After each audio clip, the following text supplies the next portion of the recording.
Welcome to another edition of Talk to the Town. And as you see, we're bringing you a little bit of sawmill operation. And as you'll go through this today, we will see that we've followed Dean and down in his sawmill. You'll see some changes as we go. And we'd like to welcome Dean to the show. Dean, thanks for coming in.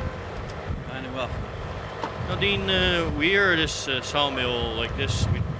Not a lot of times people get out and enjoy the scenery and the sounds of the old sawmill, but you got out a couple times this fine weather. Yeah, it's been an ideal spring for a sawmill, especially when you got no roof on it. You know, as we won't tell the people what's coming for them a little later, there will be some changes. It's almost like going from the old to the new. But now, this sawmill, you got it located down lower in the Rattling Brook, and it's been there for a while. How long has it been there? I'm not exactly sure, but I think this is the 7th spring I've had here. You know, a feller got to have a little bit of knowledge about saw lumber and what exactly to do. Where do you get your background from sawing lumber? Well, I guess it originally came from my father. They sawed lumber for years and years. And after that, then I got involved with Bob Rowsell. He was at the sawmill down there, and I helped him and sawed logs with him. And I guess that's where I got a little bit of experience from.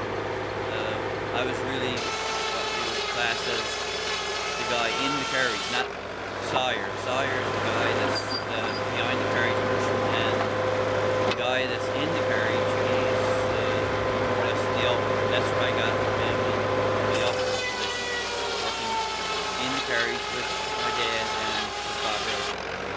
Dean, you'll notice too that there's a lot of different types of logs.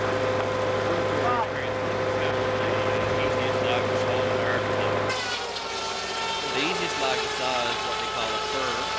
That's the softest wood. Fir and pine is the two softest. Spruce is the hard one.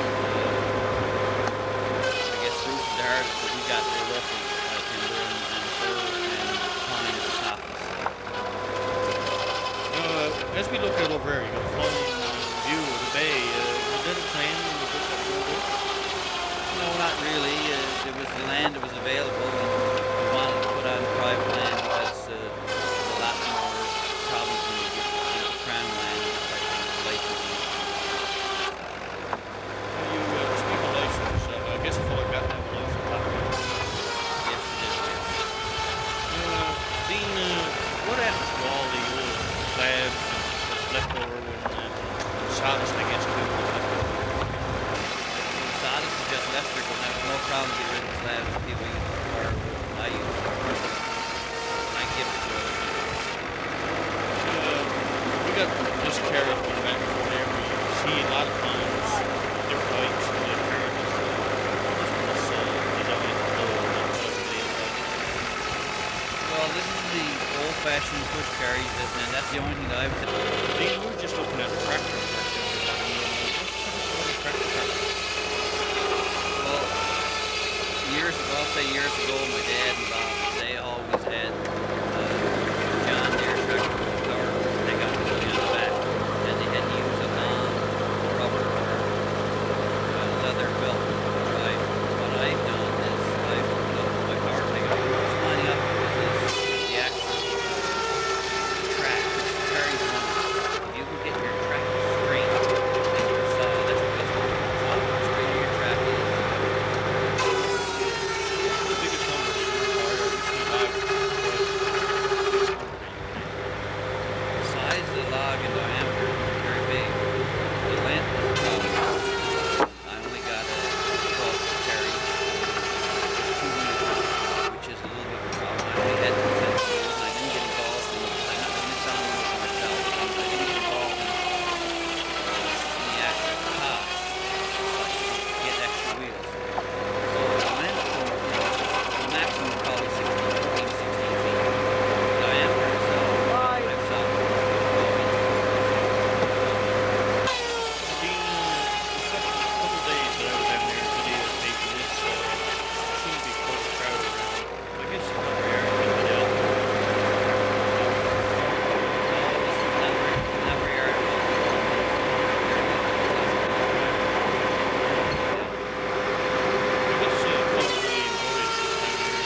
is lack of material and lack of time to build roofs.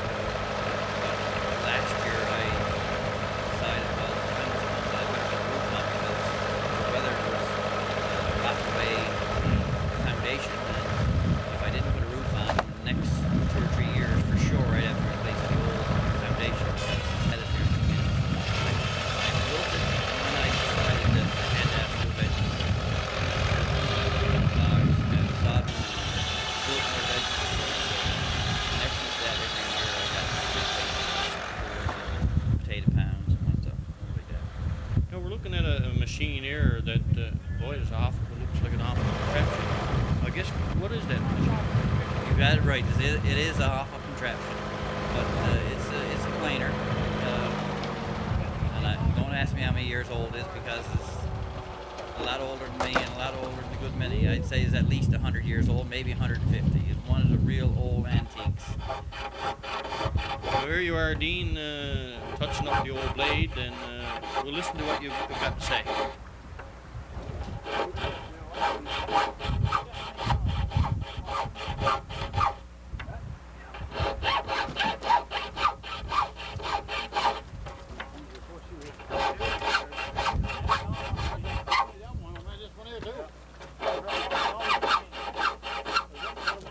I'm no crackerjack at this tune. When music goes this way, they want no different. Unless you want to tell us what you're doing. I'm trying to make her cut better. My poor old father, I tell you, could do a better job this than I can.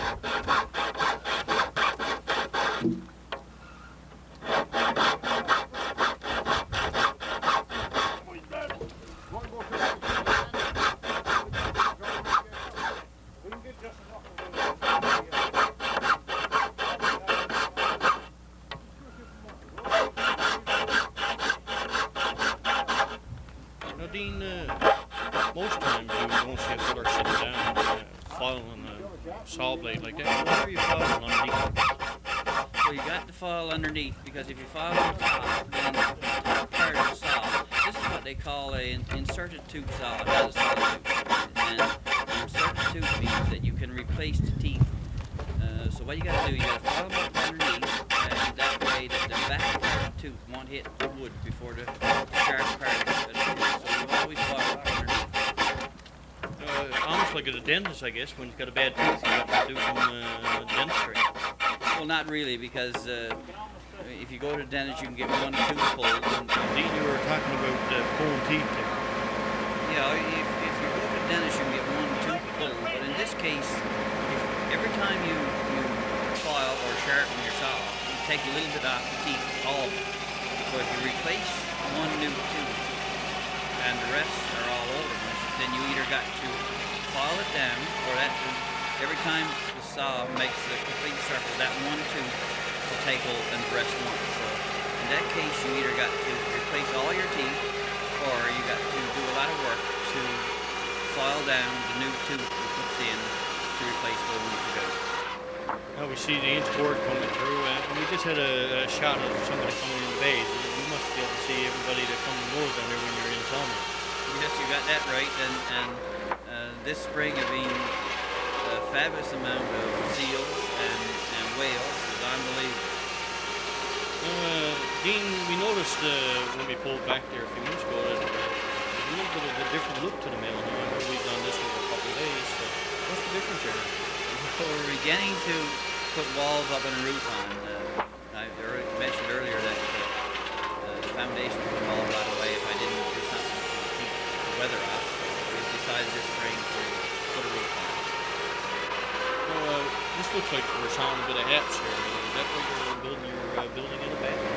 Yes, there's a guy, actually a friend of mine wanted some dog sod, so he gave me some mats, and I saw his dogs one, and he gave me some mats, and that's what I used to walls and roof on. The old barter system still out there and still working, eh? Oh yes, you can still do a little bit of that. I guess that'll be a little bit more convenient too. You can get down there on a rainy day when you can't get into the farmland, I guess. You can go down there for 2 hours.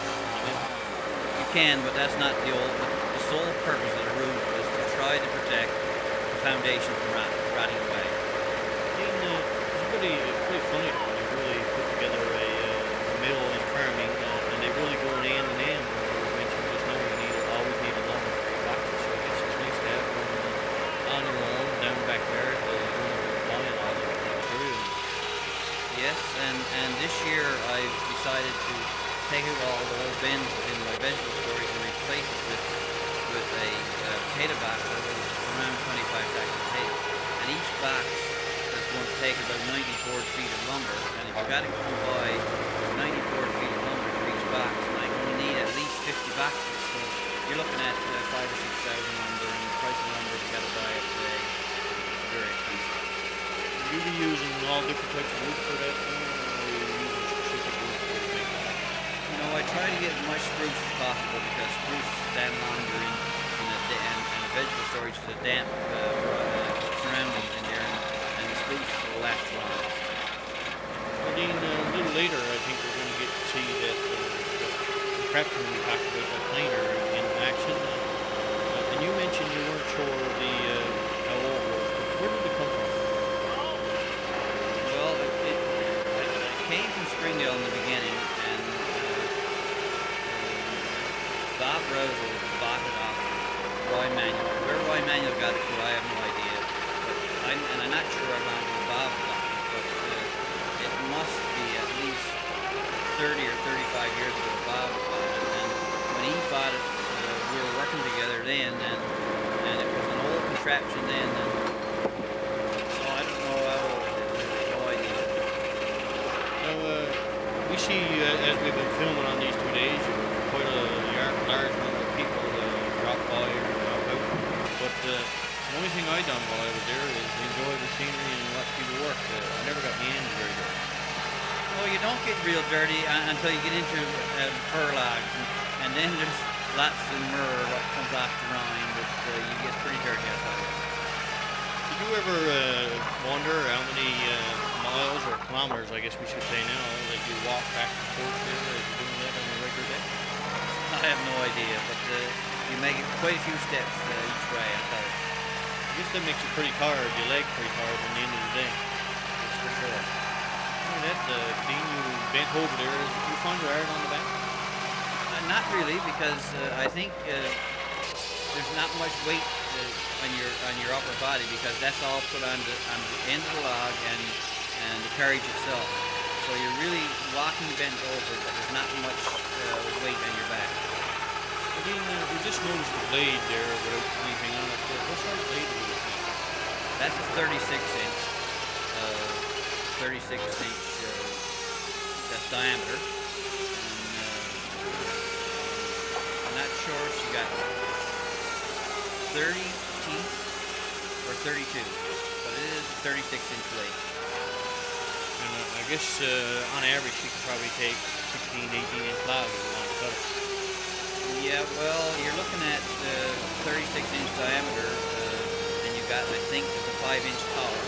So you're looking at about 31 inches, so half of that, you're looking at something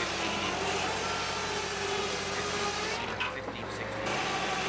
Do you see many logs too big for the job?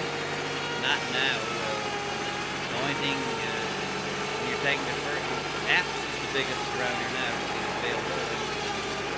When you're taking the first slab off, then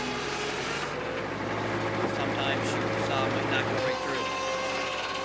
Dean, I guess when you first started it, you see logs that would 16 get that. Oh yes, for sure. I've seen lots of logs that you put through a 36-inch blade, and when you go through, the saw wouldn't cut all the way through, so you put the chainsaw to the first slab off. And when you take the first slab off, then naturally the log will not solid when you turn it down. The second slab can come off very easily. These logs don't seem to be as big as that you can handle. I guess now with the amount of wood that's used on the top of the first logs, use that way too. Yes, there's not many logs to get, but you don't need a very big log to get a piece of 2x4. Especially with a push carriage. It seems like that push carriage you can saw smaller logs and get better lumber than you can from rotary. And small logs, I tend to think that you can saw them faster than you can with a rotary rig. Yeah, it seems like you put a log through there now. On average, I guess it takes about 15 minutes to saw them. Oh yes, most logs I've got, cut them along to do, they're all 8-foot logs, and it doesn't take very long. You can easily put through 2x4 or 5-inch core in a day. You can easily put through 125 Well, Dean, one last question. You might not be able to answer, but how many RPMs does that blade turn?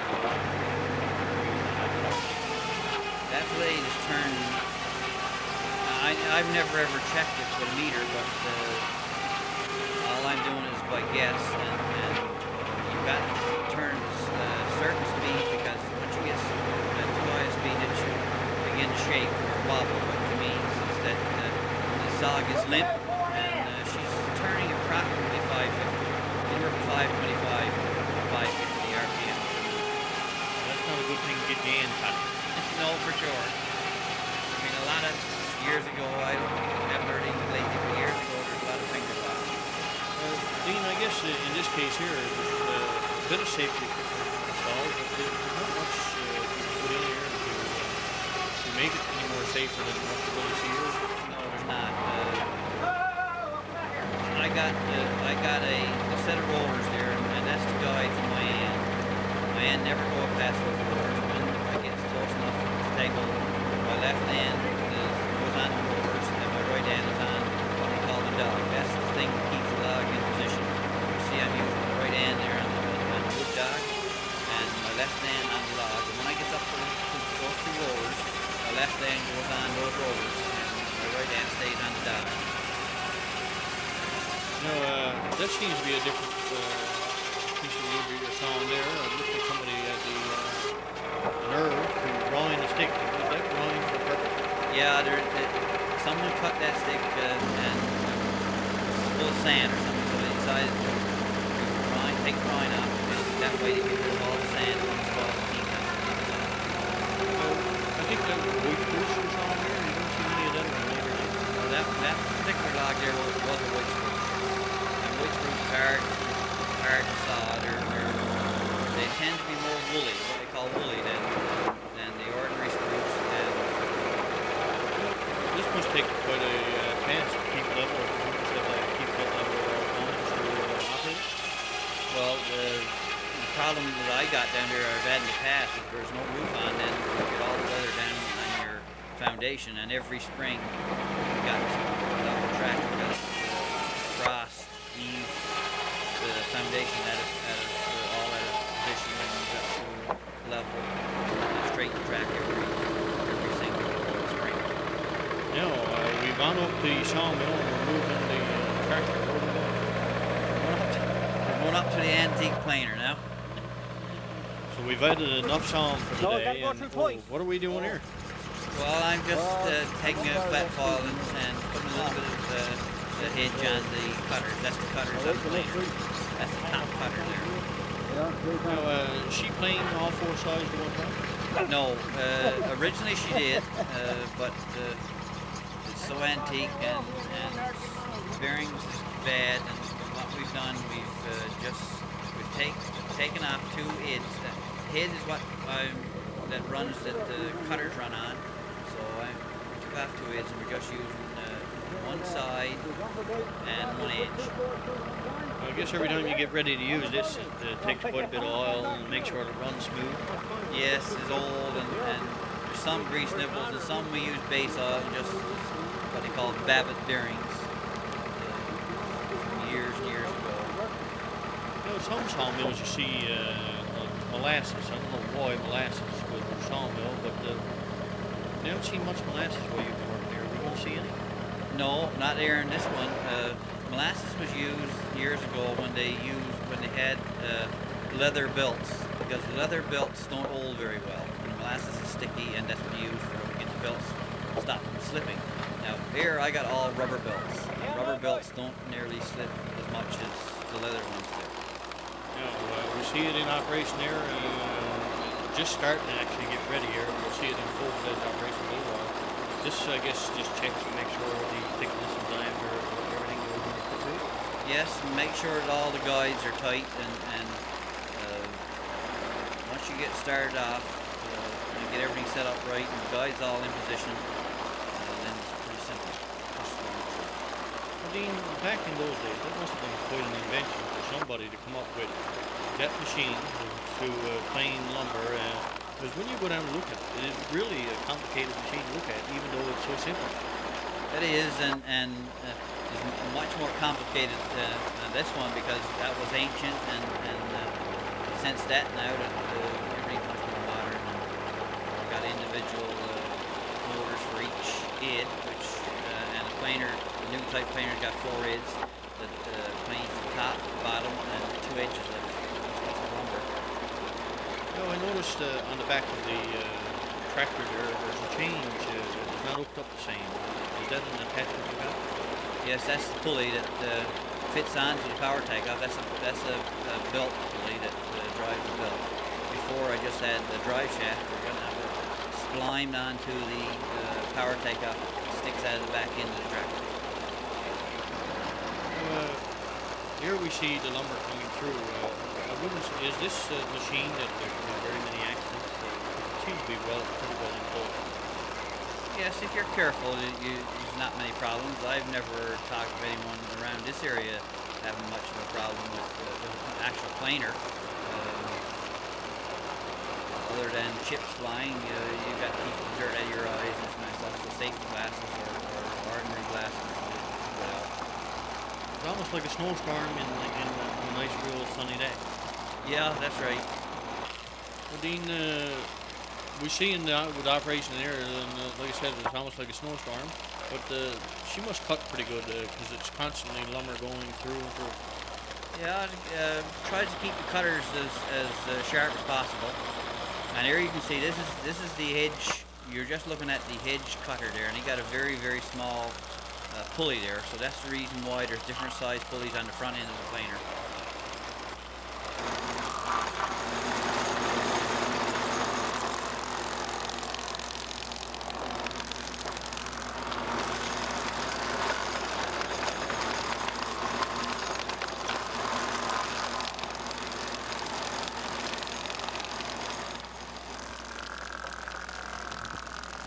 Now, Dean, how often do you have trouble with your belts breaking and this type of stuff? 'Cause that must happen.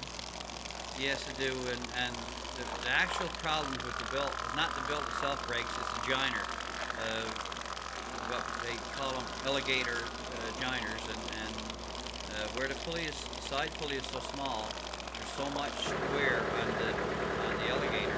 That's the little pin that goes between the alligator teeth.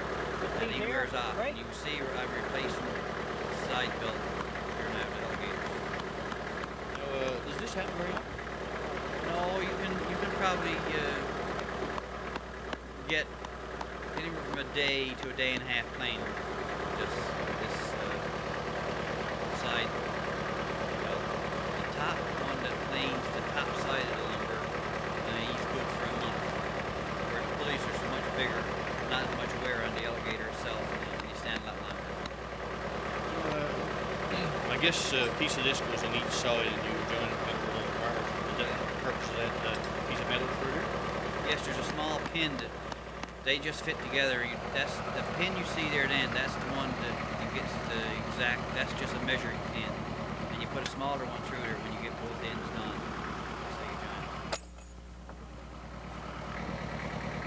We see a fellow putting the belt back on. I guess it's not hard to roll the belt back on.